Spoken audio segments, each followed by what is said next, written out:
Olá, humano! Bem-vindo a mais uma aula do nosso curso de Python 3. Aqui a gente vai aprender um recurso muito interessante do Python, que é o fatiamento de strings.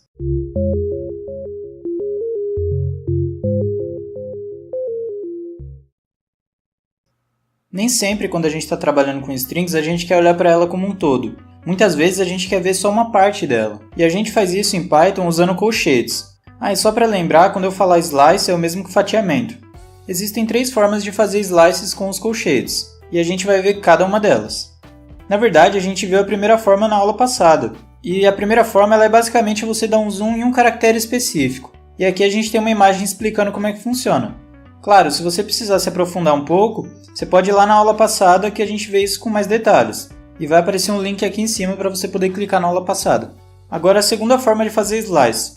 Na segunda forma você vai precisar ter uma string, obviamente, porque você está querendo fatiar uma string, e 2 números inteiros, que aqui a gente está chamando de A e B. A vai ser o começo do intervalo e B vai ser o final do intervalo. Então o que essa segunda forma vai fazer? Ela vai pegar todos os caracteres que vão de A até B-1. Lembra, B-1. Não vai até B, vai até B-1.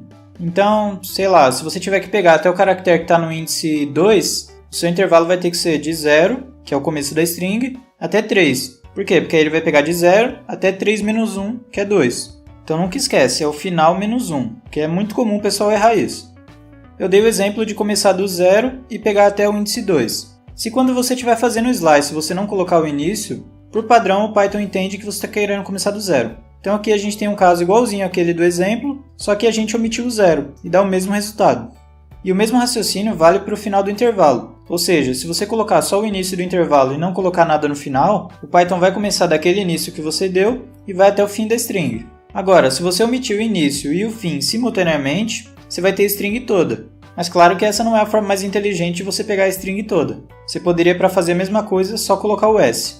Lá na primeira forma, nós vimos que dá para ter índice negativo, porque a segunda forma é a primeira mais alguns recursos.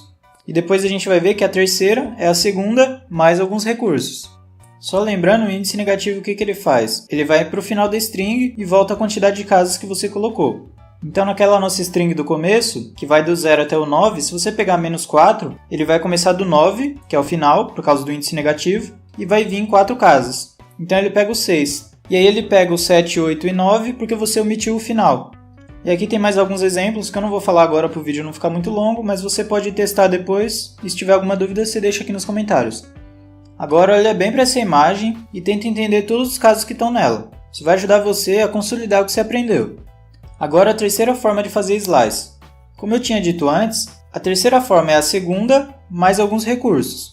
Para usar essa forma, a gente vai precisar de 4 coisas. A string, o início do intervalo, o final do intervalo, até aqui nada de novo, tudo que estava lá no caso 2, e agora o diferencial, que é o passo. Como que ele funciona? Se a gente tem uma string e fatia ela com o segundo caso, indo de 1 até 8, a gente vai ter os números de 1 até 7. Porque ele não vai até o 8, ele vai até o 8 menos 1. Agora, usando a terceira forma, a gente pode escolher o quanto pular de um índice para o outro. Então, se eu fizer usar na mesma string, com início do intervalo em 1, final em 8, e colocar o C igual a 2, ele só vai pegar 1, 3, 5 e 7. Por quê? Porque ele foi pulando de 2 em 2. Ele começa em 1, aí ele pula 2 casas. Ou seja, passo 2, chega no 3. Tá no 3, pula 2 casas. Passo 4, chega no 5. Tá no 5, pula 2 casas. Passo 6, chega no 7. Bem legal, né? E só lembrando que aqui eu estou colocando número só para ficar mais fácil de visualizar. Mas isso aqui é uma string, então podia ser qualquer outro tipo de caractere. E assim como no caso 2, você também pode omitir qualquer um desses parâmetros. Seja ele o A, o B ou o C. Se você omitir o C, por exemplo, a gente cai no caso 2. Só que é o seguinte, nesse terceiro caso, se você omitir o começo e o passo for negativo, por padrão, o Python vai fazer com que ele comece no menos 1. O que é o menos 1? É o último caractere da string. Agora, se você omitir o final e o passo for negativo, aí o Python vai fazer com que o final do seu intervalo seja o 0. Então você vai do início que você colocou até o 0. Agora mais uma imagem super legal para te ajudar a entender o slice. Olha bem para a imagem, coloca no papel e vê se você entendeu cada um dos casos. Agora é com você, pega esse notebook que está lá na descrição, baixa ele e faz um monte de testes. Se você tiver alguma dúvida, você coloca aqui nos comentários. Aliás, se você não faz ideia do que eu estou falando, vai na aula 1 que eu explico o que é esse tal de notebook e como que você pode usar ele. Se esse vídeo foi útil, dê o seu like e se inscreva no canal para acompanhar nosso trabalho. Muito obrigado pela atenção e que a programação esteja com você.